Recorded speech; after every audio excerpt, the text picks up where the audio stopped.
انسان ان چیزوں کو سمجھ لے کہ میرے اندر کون کون سے پاورز ہیں. یعنی اگر آپ کو گاڑی چلانا نہیں آئے گی آپ یقیناً ایکسیڈنٹ کریں گے، لیکن آپ کو گاڑی کے گیئر کا پتہ چل جائے، بریک کا پتہ چل جائے، کلچ کا پتہ چل جائے تو آپ کے کنٹرول میں ہوگی. ہوش و حواس ہونا چاہیے، اسی کو بند کہتے ہیں.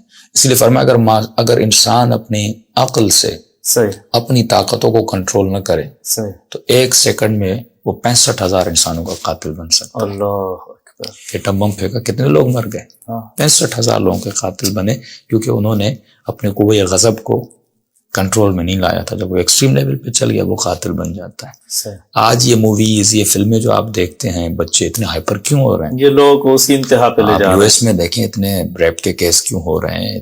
لوگ اکثر اسکول سے فائرنگ ہو جاتی ہے، بچوں کو مار رہے ہیں. چھوٹے بچے نے چھری اٹھا کے اپنی ماں کو مار دیا، بھائی کو مار دیا، کیونکہ اس کا وہم اتنا پاورفل ہو گیا. یہ آپ موویز میں صرف ماردار دیکھیں گے، صرف قتل و غارت دیکھیں گے، یعنی یہ غضب کی انتہا ہے. آپ موویز میں اتنا سازش ہو رہی ہے یا لوگ رجحان دیکھ کے بنائی جاتی ہے؟ یہ نظام دجالی ہے نا.